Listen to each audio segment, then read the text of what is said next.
The morning sunlight poured through our kitchen window as I watched my daughter Scarlett carefully arrange pink streamers across the living room. Today was her 7th birthday, and for the first time ever, my father Harold had promised to attend. Scarlett had been counting down the days, her eyes sparkling with hope every time she mentioned Grandpa.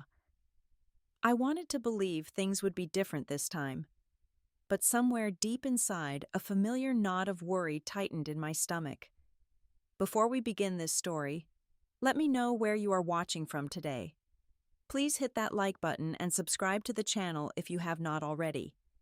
And what happened in the next 30 minutes changed our family forever. Growing up in the same house as my older brother Victor taught me early on that love in our family came with conditions. My father Harold built his construction company from nothing, and he expected his sons to follow his footsteps without question.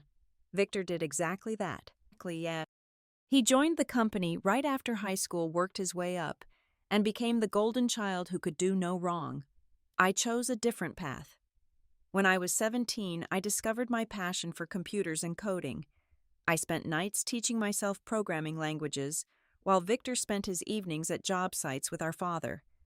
The day I told my father I wanted to study computer science instead of joining his company, his face turned to stone.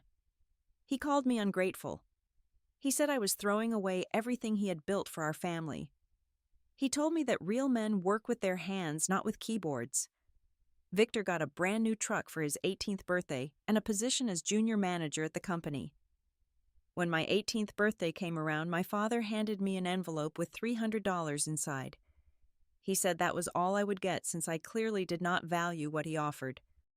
I took that money, added it to my savings from part-time jobs, and applied for every scholarship I could find. I made it through college on my own, working night shifts at a warehouse while carrying a full course load during the day. The distance between my father and me only grew wider after I graduated. I landed a good job at a tech company, met Diana at a coffee shop near my office, and we built a life together. When Scarlett was born, I hoped that becoming a grandfather might soften my father. I was wrong. Every Christmas, every birthday, every holiday gathering told the same story. Victor had 2 sons, Brandon, who was now 11, and Tyler, who was 9. Those boys received everything a child could dream of from their grandfather. Brand new bicycles, gaming consoles, trips to Disneyland, baseball equipment for their little league teams. Harold showed up to every single one of their games, cheering from the stands like his life depended on it. Scarlett existed off the margins of his attention. Her first birthday, he sent a card with no money inside. Her second birthday, he did not even call. The years that followed brought occasional $20 bills stuffed in generic cards, always arriving a few days late if they arrived at all. Last year, Scarlett asked me a question that broke my heart into pieces. She looked up at me with those big brown eyes and asked why Grandpa did not love her like he loved Brandon and Tyler. I held her close and told her that Grandpa was just very busy with work. I hated lying to my daughter. But how do you explain adult cruelty to a 6-year-old? How do you tell your child that her own grandfather sees her as less than because of choices her father made years before she was born, 2 weeks before this birthday? Something unexpected happened. My father called me directly, which almost never occurred. He said he wanted to come to Scarlett's party. He said he had been thinking about things and wanted to be there for his granddaughter. My heart actually lifted for a moment. Maybe age was finally catching up with him. Maybe he realized he had wasted years that he could never get back. Diana warned me not to get my hopes up. She had witnessed enough family gatherings to know the pattern. But I wanted to believe that people could change. I wanted my daughter to have the grandfather she deserved. So when I told Scarlett that Grandpa Harold would be coming to her birthday party, her reaction made everything feel worth the risk. She jumped up and down, clapping her hands, already planning what she would show him and tell him. That night she started working on a special drawing for him. She spent 2 weeks on that picture, a portrait of our whole family, including Grandpa Harold, standing right in the middle. The morning of her birthday, Scarlett woke up before the sun. She checked on her drawing at least 10 times before breakfast, making sure every crayon stroke was perfect. She picked out her favorite purple dress and asked Diana to put her hair in braids because she wanted to look nice for Grandpa. Watching her prepare with such innocent excitement made my chest tight with emotions I could not name. Guests started arriving around noon. Diana's parents came with a beautiful dollhouse they had spent weeks assembling. Her sister brought books and art supplies. Our neighbors filed in with wrapped presents and warm wishes. Scarlett greeted everyone with hugs, but her eyes kept drifting to the front door. She was waiting for one person above all others. The sound of car doors slamming made Scarlett sprint to the window. She pressed her face against the glass and announced that Grandpa was here. My mother, Eleanor, emerged from the passenger side carrying a gift bag with tissue paper flowing from the top. My father climbed out of the driver's seat, followed by Victor and his wife, along with Brandon and Tyler. I noticed my father ruffled both boys' hair as they walked toward the house. It was such a small gesture, but it spoke volumes. Scarlett threw open the front door and ran outside with her drawing clutched against her chest. She reached my father first, looking up at him with pure adoration. She held out the picture she had worked so hard to create. My father glanced at it for maybe 2 seconds before handing it to my mother without a word. He walked past Scarlett to greet Brandon and Tyler, properly asking about their school and their sports teams, telling them how much he had missed them since last weekend. I watched my daughter's face fall. The spark in her eyes dimmed just slightly. But she recovered quickly because children are resilient in ways that humble adults. She followed her grandfather inside, still hoping for a moment of his attention. My mother caught my eye and gave me a look of helpless apology. She had seen this play out countless times before. The party continued with games and laughter, at least on the surface. Beneath the cheerful noise, tension simmered.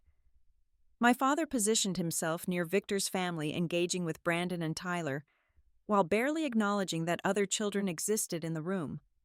When someone asked him about Scarlett, he offered the most dismissive response possible. He shrugged and said the kid seemed fine. At one point, I overheard him comparing my modest house to the one Victor had recently purchased in an upscale neighborhood. He asked me when I planned to get a real job and stop playing with computers all day. I felt Diana's hand find mine under the table, squeezing gently. I took a deep breath and reminded myself that today was about Scarlett, not old wounds. My father found time to tell everyone about Brandon making the all-star team and Tyler winning a science fair ribbon. He pulled out his phone to show pictures, beaming with pride. When Diana mentioned that Scarlett had been learning piano and could already play 3 songs, my father changed the subject without acknowledging he had heard her. Scarlett sat through all of this with remarkable composure for a 7-year-old. She smiled when she was supposed to smile. She thanked guests for coming. But I could see something building behind her eyes, a confusion that no child should have to carry on her birthday. Finally, the moment came to open presents. Scarlett sat in the middle of the living room floor, surrounded by colorful packages. She opened each one with genuine excitement, hugging the givers and displaying her treasures for everyone to see. The dollhouse from Diana's parents made her gasp with delight. A set of watercolor paints from her aunt had her already planning her next masterpiece.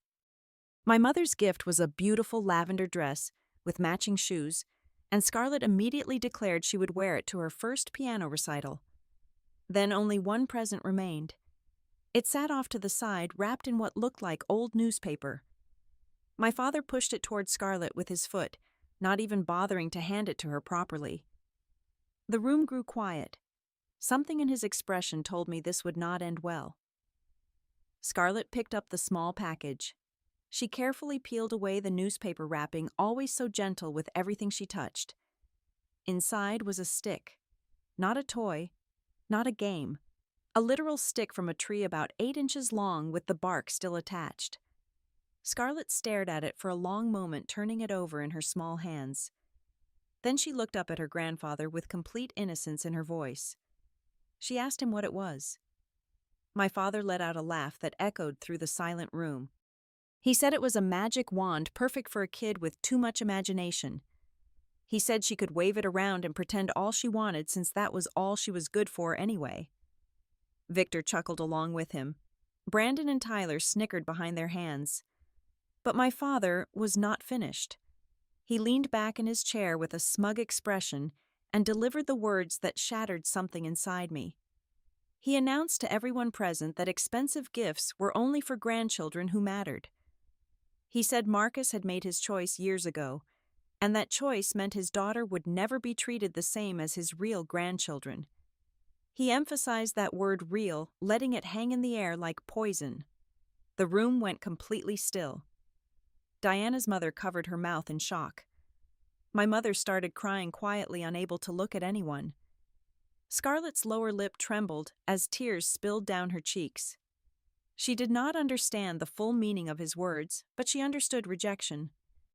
She understood that her grandfather had just told a room full of people that she was not good enough. I felt something shift inside me in that moment. For 32 years, I had tried to earn my father's approval. I had swallowed insults, ignored slights, made excuses for his behavior. I had told myself that keeping the peace was more important than standing up for myself. But watching my daughter cry because of his cruelty, I realized that some things mattered more than peace. I stood up slowly. The movement drew every eye in the room. My father looked at me with the same dismissive expression he had worn my entire life, expecting me to do what I always did. Sit down. Stay quiet. Accept whatever scraps he chose to throw. Instead, I spoke. My voice came out calm and steady, which surprised even me. I asked my father if he knew what Scarlett wanted to be when she grew up. He blinked clearly, not expecting that question. I continued without waiting for an answer.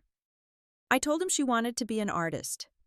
I told him she spent hours every day drawing and painting, creating worlds from her imagination that would take his breath away if he ever bothered to look.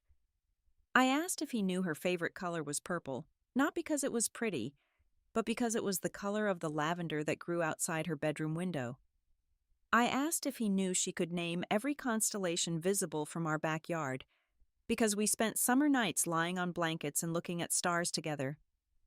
I asked if he knew she kept a journal where she wrote stories about a little girl whose grandfather loved her. My father shifted in his seat, uncomfortable for the first time. I kept going. I told him about the nights I worked double shifts at the warehouse to pay for textbooks he refused to help me buy. I told him about the scholarship applications I filled out while Victor went on vacations funded by company money. I told him about building a career from nothing while he told everyone who would listen that I was the family disappointment. Then I pulled out my phone. I had received an email 3 days ago that I had not shared with anyone yet, not even Diana. I read it aloud to the room. It was an offer letter from one of the largest technology companies in the country, inviting me to join them as Chief Technology Officer with a salary of $450,000 per year, plus stock options. I watched my father's face change as the numbers registered. But I was not finished. I told everyone about the application I had developed over the past 3 years, working nights and weekends, while still being present for every single one of Scarlett's important moments. A company had purchased that application 2 months ago for $2.3 million. The money was already in my account. I looked directly at my father and told him something I should have said years ago. I told him I did not need his approval anymore. I told him I had spent my whole life trying to prove I was worthy of his love, only to realize that his love was never worth having in the first place. A man who could hand his granddaughter a stick on her birthday and laugh about it was not a man whose opinion mattered. I walked over to Scarlett and knelt down beside her. I wiped the tears from her cheeks and told her the truth. I told her she was loved more than she could ever know. I told her that her value had nothing to do with presents or other people's opinions. I told her that I would spend every day of my life making sure she understood how special she was. Then I stood and faced my father one final time. I told him he was no longer welcome in our home. I told him that until he could treat Scarlett as the precious gift she was, he would not be part of our lives. I told him that door would remain open if he ever wanted to be a real grandfather, but the days of accepting crumbs were over. My father stood up, his face red with anger and something else. Shame, maybe, or embarrassment. He tried to say something, opened his mouth, and closed it again. For the first time in my memory, Harold had nothing to say. Victor grabbed his arm and pulled him toward the door. They left without another word. My mother stayed behind. She walked over to Scarlett, knelt down, and wrapped her arms around my daughter. Through her tears, she apologized over and over. She said she should have spoken up years ago. She said she loved Scarlett so much and was so sorry for letting this happen. Scarlett hugged her grandmother back and told her it was okay. The rest of the party continued, though the mood had shifted. There was a sense of relief in the room, like a storm had passed and left cleaner air behind. Guests hugged us on their way out, telling us they were proud of what we did. Diana held my hand and told me she had never loved me more than in that moment. The weeks following the party were not easy. Scarlett had questions that no 7-year-old should have to ask. She wanted to know why Grandpa Harold was so mean. She wanted to know if she had done something wrong. Diana and I sat with her for long conversations, explaining in terms she could understand that some adults had trouble loving the right way. We told her it was never her fault when grown-ups made bad choices. Slowly, the light returned to her eyes.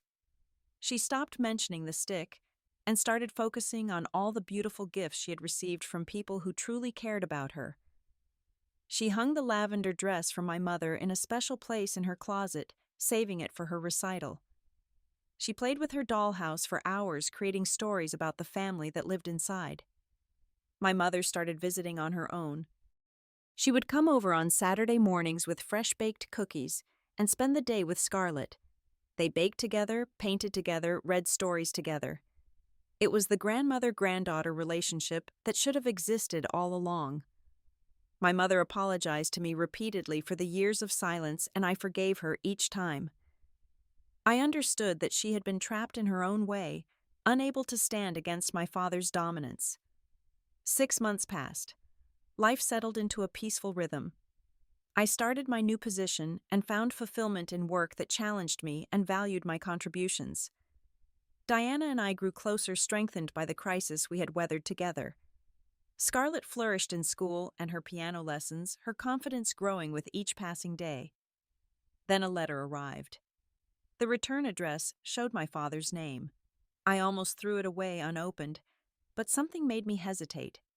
I sat down at the kitchen table and read his words. The letter was not an apology, not exactly. My father wrote that he had been thinking a lot about the party and the things I said. He wrote that watching me stand up for my daughter made him remember things about his own father, a hard man who never told him he was proud. He wrote that he did not know how to be different from what he had always been, but he wanted to try. He asked if maybe someday I might give him a chance to learn. I did not respond right away. I showed the letter to Diana, and we talked about what it might mean. We agreed that words were easy and change was hard. If my father truly wanted to be part of our lives, he would need to prove it through actions, not promises. I tucked the letter away in a drawer. The door remained open, just as I had told him it would. But I was no longer waiting by that door, hoping he would walk through. I had learned something important through all of this. We cannot control how others choose to treat us, but we can control how much power we give them over our happiness.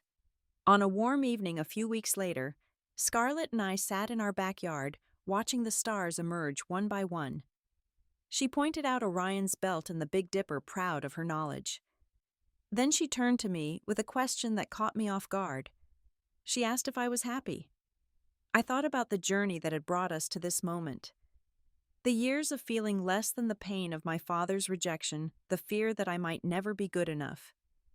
Then I thought about the family I had built with Diana, the beautiful daughter who sat beside me full of wonder and joy, the career I had created through my own hard work and determination. I thought about standing up for what mattered and discovering that I was stronger than I ever knew. I smiled and told Scarlett the truth. I told her I was very happy. She smiled back and leaned her head against my shoulder. We sat there together as darkness fell and the stars grew brighter, two people who had found their way to exactly where they belonged. Sometimes the people who are supposed to love us the most end up hurting us the deepest. But those wounds do not have to define us. We can choose to heal. We can choose to build something beautiful from the broken pieces. We can choose to give our children the love we never received, and in doing so, discover that we are capable of more love than we ever imagined. That stick my father gave Scarlett still sits in a drawer somewhere. I keep it as a reminder. Not of his cruelty, but of the moment I finally stopped accepting less than my daughter deserved. The moment I found my voice. The moment I became the father I always wanted to be. Now I want to hear from you. Have you ever had to stand up against someone in your family who treated you unfairly? How did you find the strength to speak your truth? Share your story in the comments below. If this video touched your heart, please give it a like and share it with someone who might need to hear this message today. Subscribe to the channel if you have not already, and hit that notification bell so you never miss another story. Thank you so much for watching and for being part of this community. May you always find the courage to protect the ones you love, and may you always know that your worth is not determined by those who refuse to see it.